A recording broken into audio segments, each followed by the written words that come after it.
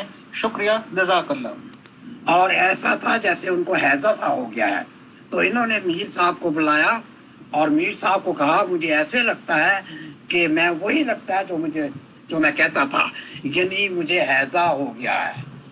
اور میر ناصر نواب صاحب نے یہ بھی کوٹ کیا کہ مجھے وبائی ہیضہ ہو گیا ہے۔ اب وبائی ہیضہ کی انہوں نے اس کی کیا بیک گراؤنڈ تھا، مرزا صاحب نے یہ لکھا تھا کہ جو جھوٹا دعویٰ کرے، وہ جھوٹا دعویٰ کرنے والا وہ خدا کے عذاب سے مرتا ہے، جیسے فالج، وبائی ہیضہ اور اس طرح سے کی کوئی بیماری۔ اور ان دنوں طاعون تھا، تو طاعون بھی ایسے ہی تھا کہ وبائی ہیضہ ہو گیا ہے یا طاعون ہو گیا ہے، یعنی جھوٹے نبی ہونے کا۔ تو بہرحال دیکھیں، جب یہ جس روز وفات ہوئی ہے ان کی، تو جی میں آپ کو یہ عرض کر رہا تھا کہ جس دن مرزا صاحب کی وفات ہوئی، مرزا صاحب کی وفات احمدیہ بلڈنگ میں ہوئی، جو کہ برانڈرتھ روڈ پہ تھا، اور احمدیہ بلڈنگ کے بالکل سامنے احرار جماعت کا دفتر بھی تھا۔ تو جب یہ ان کی وفات ہوئی، یہ میر ناصر نواب صاحب بھاگے گئے ان احرار جماعت کو بتانے کے لیے کہ مرزا صاحب فوت ہو گئے ہیں۔ اتنی بات تھی کہ وہ جتنے جو لوگ تھے وہ بڑی خوشی سے بھاگتے آئے اور نعرے لگاتے آئے کہ مرزا مر گیا، مرزا مر گیا، مرزا مر گیا، ٹنڈی خانے مر گیا، کیونکہ اسوں نے بتایا تھا کہ مرزا صاحب کو ہیضہ ہو گیا ہے۔ تو یہ داستان ڈاکٹر بشارت احمد نے اپنی جو انہوں نے کتاب لکھی مجدد اعظم، جس کے 3 والیوم ہے، اس میں اس کا ذکر کیا کہ جب یہ میر ناصر نواب صاحب گئے ہیں، انہوں نے جا کے ان کو خبر دی ہے کہ مرزا صاحب فوت ہو گئے جی، تو وہ تو بھاگے آ گئے۔ انہوں نے کہا کہ ان میں ایک ٹنڈا سا بھی لڑکا تھا، وہ بھی ٹنڈی بازو کھڑا کر کر کے یہ نعرے لگا رہا تھا کہ مرزا مر گیا، مرزا ٹٹی خانے میں مر گیا، مرزا ٹٹی خانے میں مر گیا۔ بہرحال ایک تو یہ تھا، یعنی یہ ان کی دشمنی تھی مرزا صاحب کی، اس روز نکلی جس دن ناصر نواب نے جا کے ان کو شکایت لگائی، ان کو کہا، ان کو یہ خبر دی کہ مرزا صاحب فوت ہو گئے ہیں۔ دوسرے جو دشمنی ظاہر ہوئی وہ ان کی اپنی بیوی نصرت جہاں سے۔ وہ کیسے ہوئی وہ میں بتاتا ہوں۔ یہ کہانی سیرت المہدی میں لکھی ہوئی ہے، بہت زیادہ یہ کوٹ کرتے ہیں کہ دیکھو جی جس روز ان کی حالت بڑی خراب تھی، وہ ساری کہانی ان کو پتا ہے کہ مرزا صاحب کو ایک دست آیا، پھر دوسرا دست آیا، پھر تیسرا دست آیا، پھر ساری پھر ان کا کہتے ہیں کہ وہ پہلے تو جا سکتے تھے بیت الخلاء پہ، لیکن اس کے بعد ہم نے چارپائی پہ ہی بندوبست کر دیا تھا۔ تو کہتے ہیں 3-4 دست آنے کے بعد وہ اٹھے، ان کا سر ٹکرایا اور پھر ان کی وفات ہو گئی۔ یعنی یہ کہانی بعد میں بیان کی گئی، اور اس کہانی کو بیان کیا گیا اور نصرت جہاں بیگم نے، اور تحریر کروایا گیا بیٹے بشیر احمد ایم اے نے۔ تو ایسی کہانیاں بتاتی ہیں، ایسی سٹوریز بتاتی ہیں کہ مرزا صاحب کے دشمن باہر سے نہیں تھے، مرزا صاحب کے دشمن اپنے گھر میں تھے۔ اور آپ نے دیکھا ہے کہ سب سے بڑا دشمن گھر میں مرزا محمود نکلا، جس نے کہ مرزا صاحب کے عقائد ہی بدل کے رکھ دیے۔ تو یہ تھی جی سٹوری، مرزا صاحب کے دشمن ان کے اپنے ہی گھر میں تھے، لیکن ان کو مرزا صاحب کو اس کے باوجود چند بڑے مخلص لوگ مل گئے تھے۔ وہ مخلص لاہور سے تھے، وہ مخلص ان کو ان کے بارے میں الہامات بھی ہوئے تھے۔